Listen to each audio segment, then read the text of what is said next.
yang kedua ada bayan at-tafsir.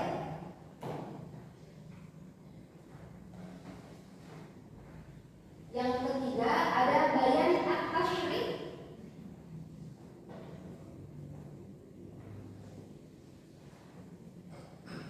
Dan yang keempat ada bayan an-nasakh.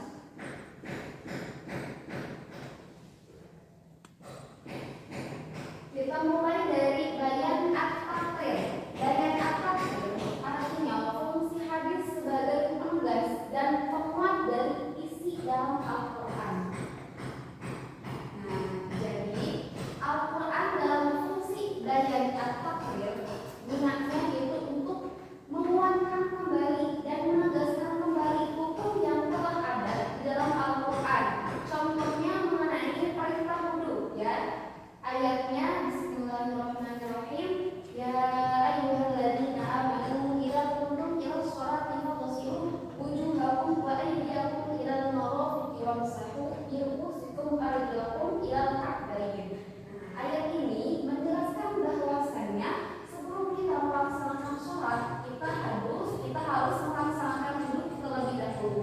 Arti dari ayat tersebut yaitu wahai orang-orang yang beriman, apabila kalian hendak melaksanakan sholat, maka basuhlah wajah kalian, basuhlah kedua tangan kalian, kemudian basuhlah sebagian rambut kalian, lalu yang terakhir basuhlah kedua kaki kalian sebelum melaksanakan sholat. Nah, kemudian untuk menguatkan dan menegaskan kembali hukum yang ada di dalam Al-Quran ini, ada hadis yang berbunyi la tuqbalu sholatu ahadikum idza ahdasa hatta yatawadda. Hadis riwayat Muslim. Artinya tidak diterima sholat seseorang apabila dia berhadas dan belum melaksanakan wudu. Nah, jadi dengan adanya hadis ini tidak perlu diragukan lagi hukum yang menjelaskan bahwasanya sebelum sholat kita harus melaksanakan wudu terlebih dahulu, dan wudu itu merupakan syarat sah sholat. Jadi jika kita melaksanakan sholat tanpa berwudu, maka sholatnya dinyatakan tidak sah. Kemudian yang kedua yaitu bayan at-tafsir. Bayan at-tafsir artinya menjelaskan kembali.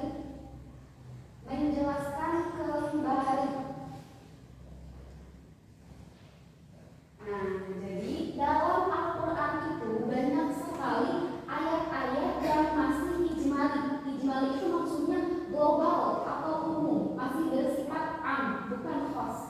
Jadi ada yang fungsi hadis bayan at-tafsir ini itu menjelaskan kembali, menjelaskan secara terperinci hukum yang sudah ada di dalam Al-Quran. Untuk yang tadi bayan at-taqrir artinya menegaskan, kalau bayan at-tafsir itu menjelaskan kembali. Contohnya mengenai hukum pencurian. Di dalam surat Al-Maidah ayat 58 yang berbunyi Bismillahirrahmanirrahim wasariqu wasariqatu faqta'u aydiyahuma jazaa'an bima kasaba nakalan minallah wallahu 'azizun hakim. Yang artinya laki-laki yang mencuri dan perempuan yang mencuri, potonglah tangan keduanya sebagai balasan dari apa yang mereka perbuat atau kerjakan. Nah, kenapa ayat ini disebut global atau umum? Karena tidak disebutkan secara terperinci dan secara khusus bagian tangan mana yang harus dipotong, batasan mana tangan sebelah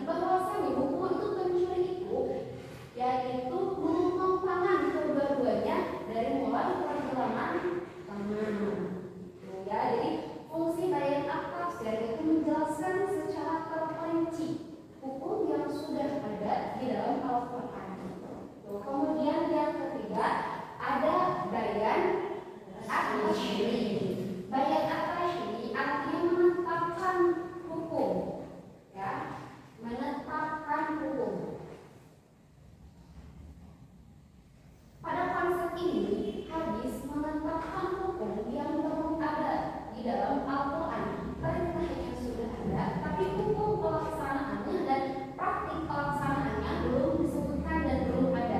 Contohnya mengenai zakat.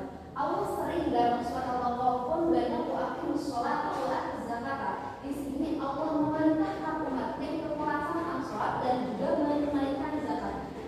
Di dalam ayat Al-Quran tidak ada yang menjelaskan batasan zakat, waktu zakat, dan seberapa yang harus kita keluarkan untuk menunaikan zakat.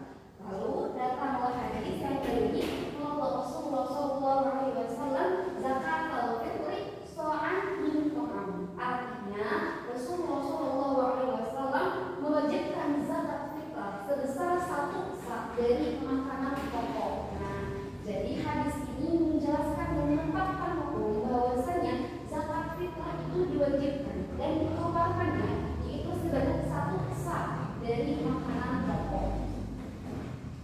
Kemudian yang terakhir yaitu ada bayan an-nasakh. Nah, bayan an-nasakh ini artinya menghapus atau mengganti hukum yang ada di dalam Al-Quran.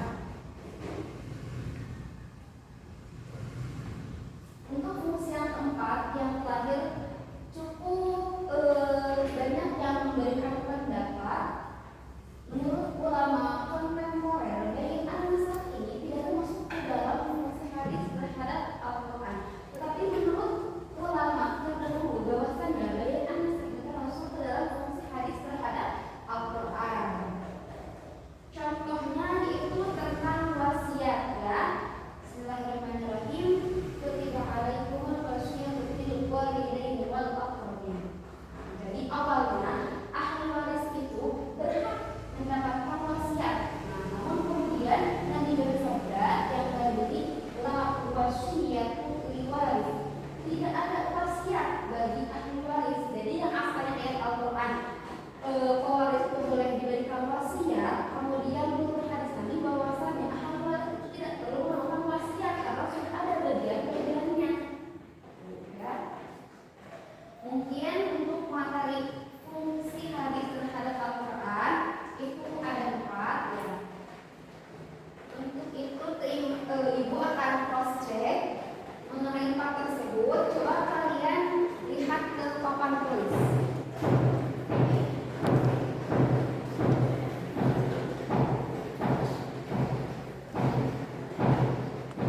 Yang pertama bayan at-takrib.